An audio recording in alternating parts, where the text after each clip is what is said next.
Hello, welcome to Memphis J Motivationals channel, and I'm your host, Memphis J. Hope you're doing well. So today's topic, backstabbers, and we're going to get straight into it. Welcome. If you like what we're doing, please like, share, and subscribe, and hit the notification bell so you can get updates when we go live.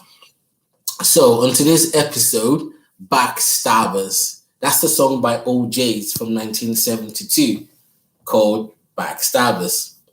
Shout out to them. Right, I'll begin with a quote. Backstabbers. Dealing with backstabbers, there was one thing I learned. They're only powerful when you got your back turned. If they talk about other people with you, they will talk about you with other people. End quote. And this is a topic that I thought is good to bring up now at this point in time. And I trust that you are following the series and you are getting informed. So a backstabber is really, it's different from a snitch, you know? In people in a like organized crime world, or you know what snitch is? Things that words that are synonymous with a snitch are like a babble mouth, a double crosser, a sneak, a sauce, a stoolie. But a backstabber is a bit different.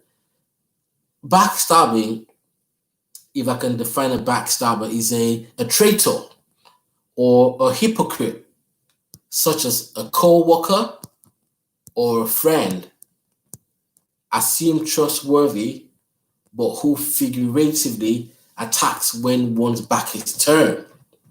And that is so powerful. If you've never understood or knew the meaning of a backstab, I hope that really sunk in. Let me break it down for you again. A backstab is basically, we've identified two of them. One is a friend.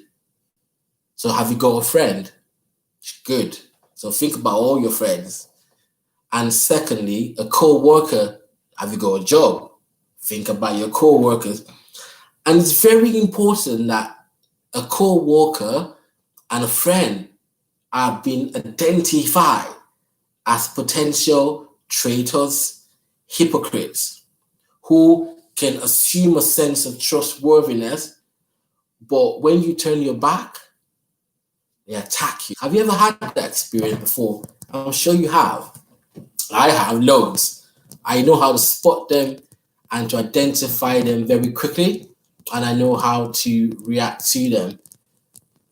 So one thing that I've learned is they are only powerful, as my quote said, when you got your back turned.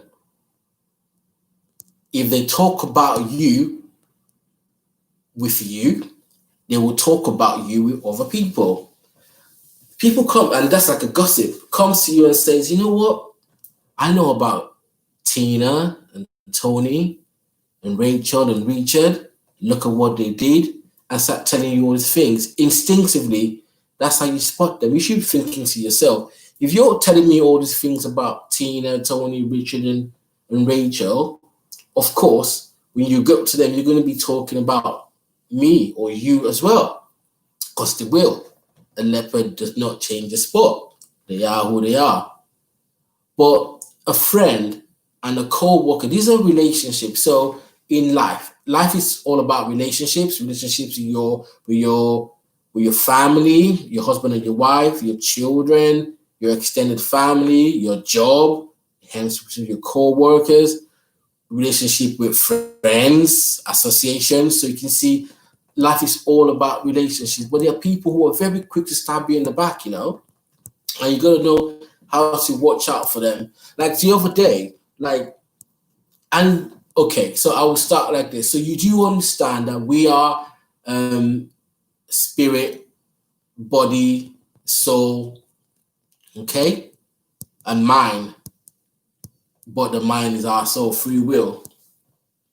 But your spirit, people say, I feel a bit, my spirit's not like, or my spirit is, there's something about that. That's your spirit. That's a hunch where you get your ideas from. So anyway, so I see this guy. This is a long time ago, and I felt like he's acting a bit weird today. You're not being really as normal as you be. And I actually came back. This is a true story. And I actually came back and told a friend, like, do you know what? I saw a person. He was acting way dodgy today. My spirit was just like repelling, like, But guess what? Believe it or not, the same evening, this person actually put a phone call to a mutual friend and was spilling the beans for like an hour and making stuff up, backstabbing effectively. And I thought to myself, wow.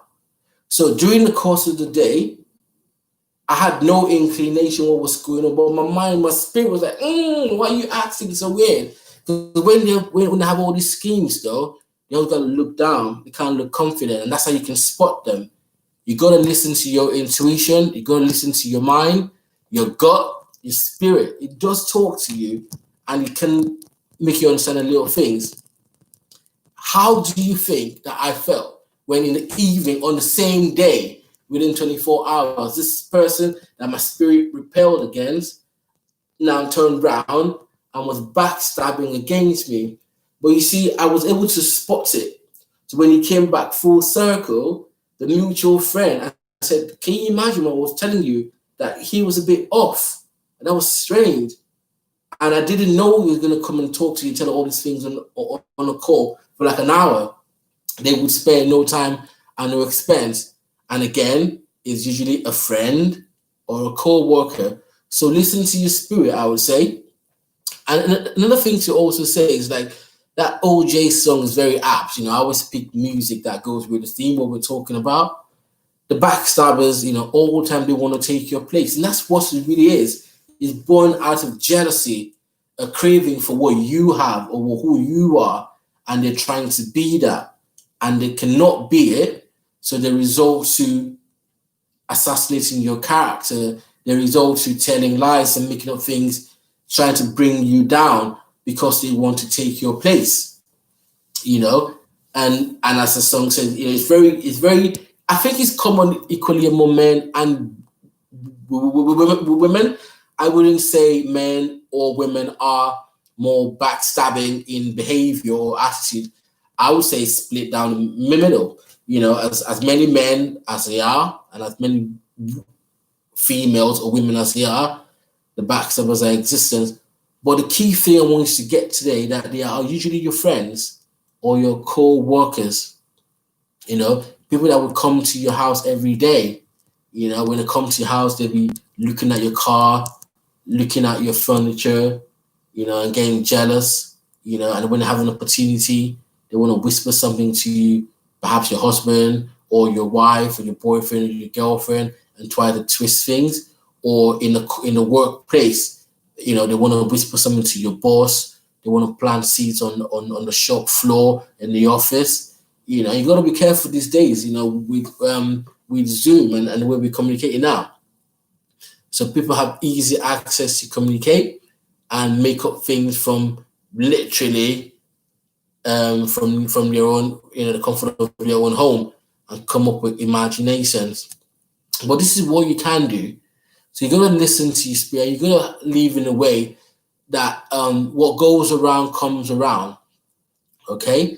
So, and that's the consolation that you must have. So you cannot project your goodness on people and thinking that they would be the same.